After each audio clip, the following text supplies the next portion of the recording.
Hey there, I'm Brittany Schroeder, and business and marketing are my jam. I'm here to walk you step by step through this crazy thing we call business. I'm a small town girl, chocolate eating, Diet Coke drinking mom, marketing guru, automation Jedi, and all around good time. This is your weekly dose of all things business and life, sprinkled with some fun. This is the Redefine Business Podcast.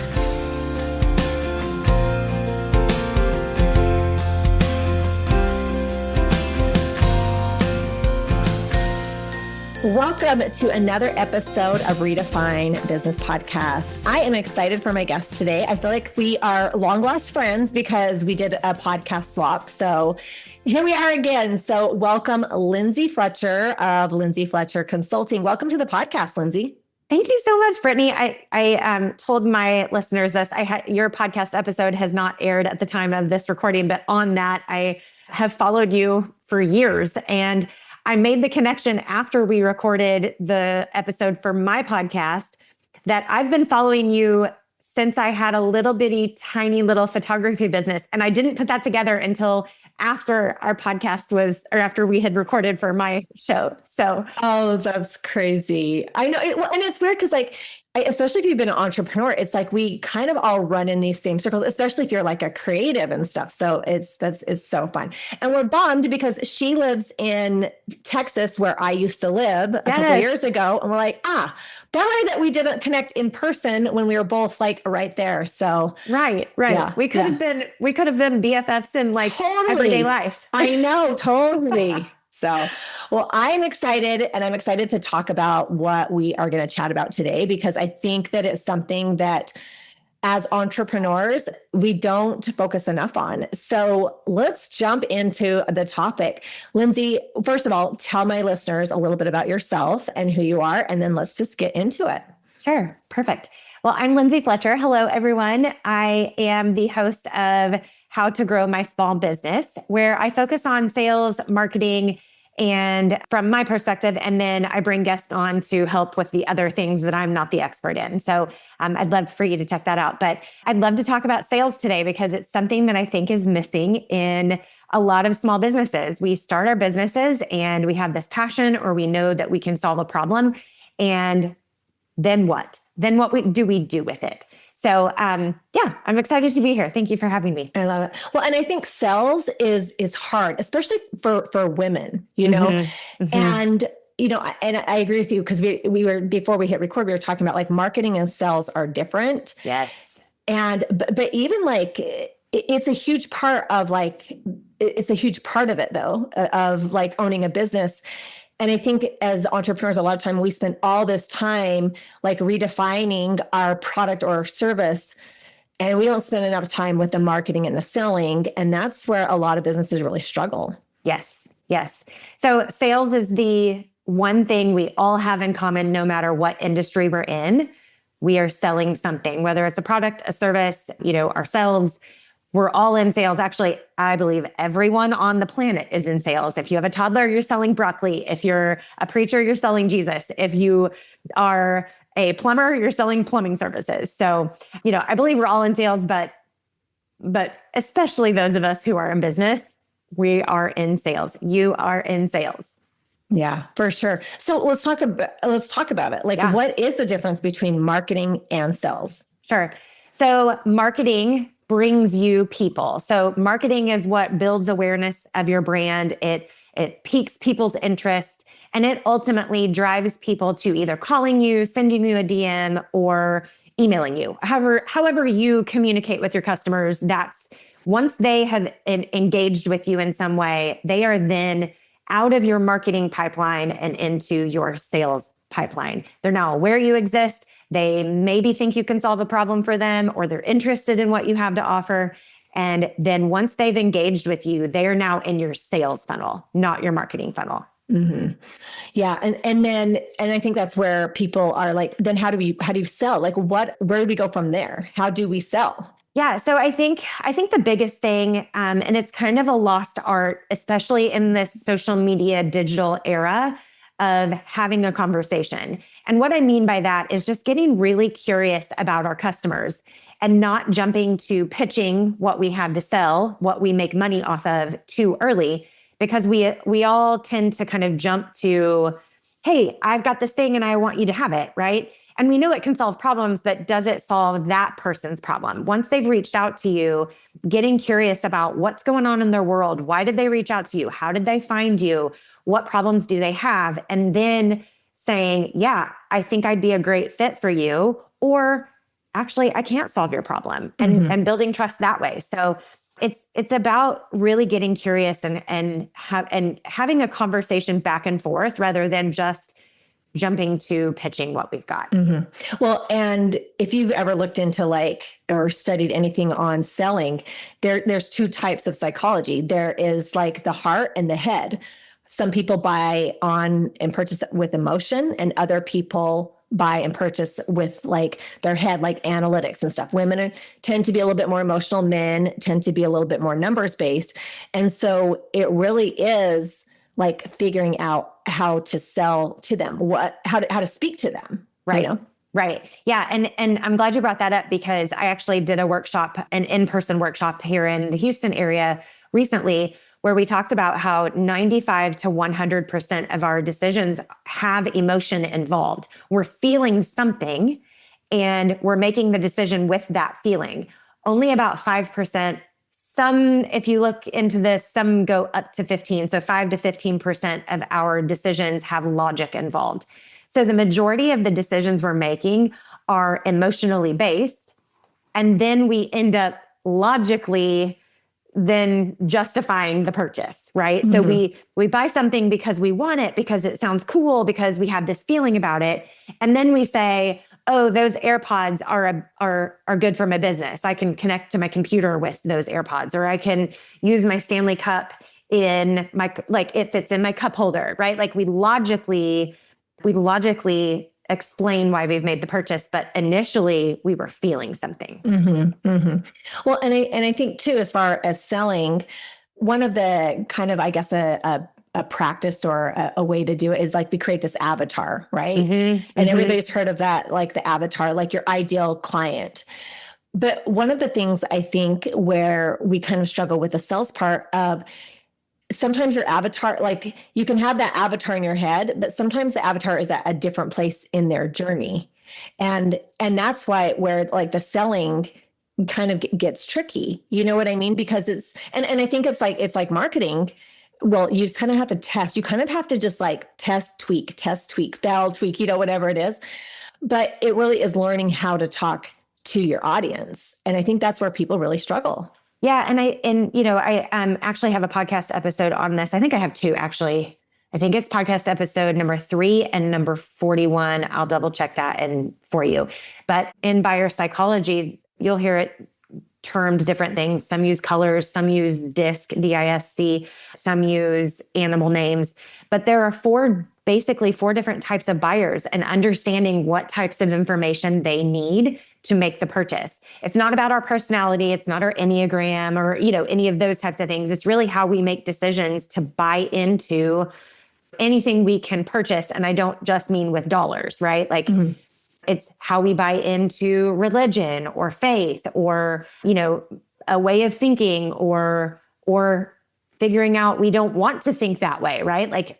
It's not only purchasing with dollars, but buying into things. And there's basically 4 different categories that people fall into, and knowing that if I have this one type, I need to show the data. If I have this other type, they don't care about the data. They want me to produce the outcomes, and they want me to show that I've done this before. And then, there's another type of buyer that's very concerned about the people in their circle and making sure that everyone's safe with moving forward, right? So it's just learning your particular buyer and getting really, really nailing down your messaging in those 4 different types of categories.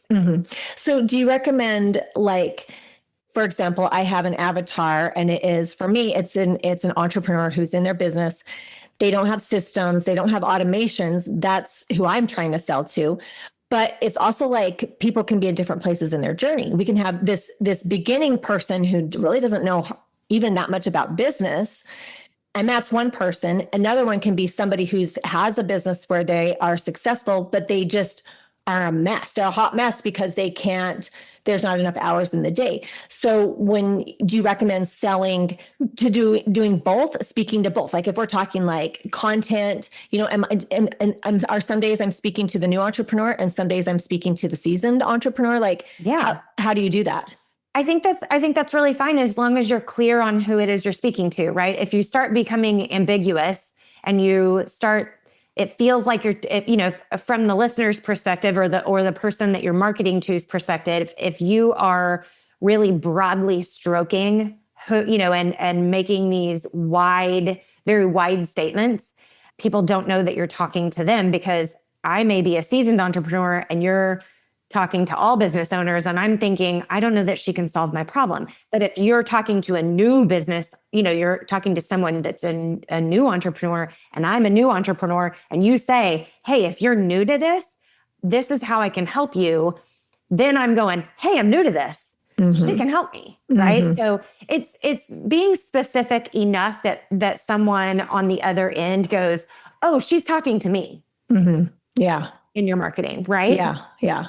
And I think, and it's how do you do that? And it's like understanding, like how to speak to them. But I also think it's trial and error. A lot of it is. Absolutely. Absolutely. So you have to track what you're doing. I mean, in marketing and sales and in all of the areas, you have to track what you're doing and say, is this in your marketing, is this bringing me leads?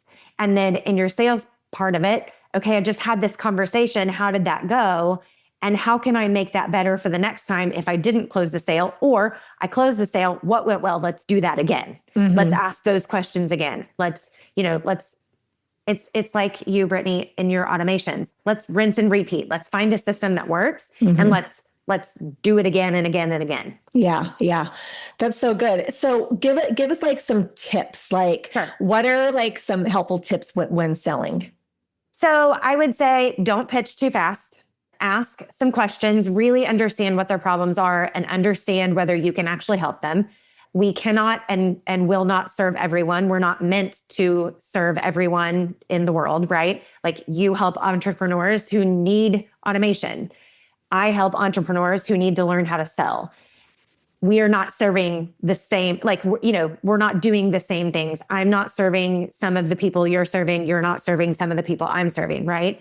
So we're not meant to serve everyone. So ask a lot of questions, find out where they've been, what they're doing now, what the goal in the future is. So those, those kind of past, present, future, find out why they reached out to you, what made them go, I'm going to call Brittany or I'm going to call Lindsay, right? Or I'm going to email her or I'm going to send her a DM. Like what made them reach out to you? And then ask questions from there. Mm-hmm. So I would say, don't pitch too quickly. I would say learn as much as you can about the buyer in the process. And then third, I would say follow up. Mm-hmm. Lord have mercy, follow up. Yeah, yeah, yeah. And don't stop following up until they say no to you or they've purchased from a competitor, right? Yeah. And I think that's something that we as women, we get really caught up in. Like, I don't want to bother them. I don't want to be weird, but they reached out to you for a reason. Yeah. And you are solving one problem of many in their lives, right? Mm-hmm. So they may reached out to you and then they've moved on to the next problem in their life, like waiting in car rider line at school, or they've got a sick kid that they've got to go get, or, whatever is going on in their world. You're solving one problem of many. We are thinking about them way more than they're thinking about us. Yeah. Yeah. Well, and I think too, it's like we're inundated. Our lives are so crazy. Mm-hmm. We're overstimulated. We always have all this stuff. So we think we're bugging people, but it's just follow up. I mean, and if they are meant to be your client, they'll appreciate it. Yes. And I would say when you're following up with someone, make it interesting. Don't do the I'm just checking in or I'm just following up. Keep some interest in them. Ask more questions. Tell them you were thinking about them. That goes farther than any other type of communication. Hey, I was thinking about you today. This is what made me think about you. Are you still hey, are you still in the same spot? I'd still love to help. Mm-hmm. Yeah. Yeah, I love that. So in your own business, where are you having a lot of success in the selling? Is it through DMs? Is it in person? Because I think that we sometimes have this misconception that like, because I help people build funnels, and funnels work, but it's hard to sell in a funnel because, it really is a lot of like the follow-up. Sometimes it takes a long time. But where, like with me, I'm building my funnels and I build them and, in all honesty, that's not where I'm closing a lot of my sales. It's building the relationships. It's the ongoing like value. But what are you seeing in your business? What's working for you right now? So networking and getting out in my community and not being behind my computer, honestly. Yeah. It's building real relationships. And I don't just mean, networking in the sense that like I refer you, you refer me, I pat your back, you pat mine type of thing, right? But it's like building real relationships. One of the things I've learned in the past 5 or 6 years in my entrepreneurial journey is that collaborating with other people in your same spaces is the key. Like it's the key to success, because we may do similar things. We may coach women entrepreneurs, but I coach them in sales and you coach them in automation, right? It's collaborating with people. And I've been invited to speak at some real estate events, and the top producers in the Houston area know that collaboration, in the real estate market at least, they know that collaboration is essential for their success. It is. It really is. And they're not out there going, oh, there's not enough, or they don't, they don't have that scarcity mindset. It's, how can I help you? Let's work together. Like, let's do this as a team, even though they're really competitors if you look at it from a world perspective, right? Yeah, for sure. Yeah. Rising tides lifts all ships, right? Yes, absolutely. Sure. Yeah. I love that. I love that so much. Well, Lindsay, this has been so good. Tell my listeners how they can find you or work with you. I am not really on social media, which is, I know, kind of bucks the system. I do have a Facebook group that if you'd love to join, you're welcome to network and share about your own business inside there. It's called She Builds Collective. So you can find me there. You can also email me it's hello@lindsayfletcher.co. And then my website, lindsayfletcher.co. Awesome. Well, Lindsay, I like to end all my podcasts by asking my guests 2 questions. So the first one is, what is a pet peeve? Currently, it's chewing with your mouth open at my dinner table. That is my daughter. She's like, it tastes better when you chew with your mouth open. I said, no, it does not. It does not. Yes. Yeah. Okay. Awesome. I would say that's probably my pet peeve right now. Yeah. I love it. Okay. What is a simple pleasure? A simple pleasure. Oh my goodness. Going on walks with my husband. I love that. I think, when you have kids and you get in the mix of all of it, it's the simple things like going on a walk. Yeah. Well, I mean, in Houston though, outside. Oh, girl. Well, I always say, I'm always like, it's 3 months of misery or 9 months of a little slice of heaven. Amazingness. So right? It's starting to cool down in Utah right now. So I've been walking and I'm like, oh my gosh, I love this. So but it's like such a small wonderful time frame in Utah, but in Texas, you have a long time of we awesome do. weather. We do. Yeah. We are currently in the, what I call the blaze of glory in Houston. It's real hot here. It is. But I don't mind sweating as long as I can take a shower afterwards and I can go in the air conditioning. I know. I didn't mind it after a while. I was like, you know what? You walk and you feel like you just ran a marathon. You go for a walk around the block and you feel like you ran a marathon. Yeah. So. And you acclimate to the heat. I mean, now we moved from Indianapolis to the Houston area about 6 years ago. It'll be 6 years in October, actually. And when we got here, we took our kids to school, if in the area that we live in, if you live within a mile from school, there's no bus service. Yeah. So everybody walks or rides their bikes or you're in the car, right? And so I remember pulling up to my kids' school on our bicycles, and we were in t-shirts and shorts because it was 65 degrees outside. Yeah. And there were moms in parkas, like full on winter gear at like 60, 65 degrees. And I was like, what is wrong with these people? You now understand because it's below 70 and I've got a sweatshirt on. I have a jacket on top of it. And the thing about Houston too is I always, even in the summer, I always had a sweater with me because you sweat, you don't realize you're sweating. And then you go into an air conditioned building and you're freezing because you've been sweating. So I learned that to always have a sweater. So I love it. Well, Lindsay, this has been so fun chatting with you. So thanks for coming on. Thank you for having me. Let's not stop the party here. Head on over to my Instagram or Facebook group, Redefine Your Business, and let me know your thoughts about today's show. I will see you again, same time, same place, next week.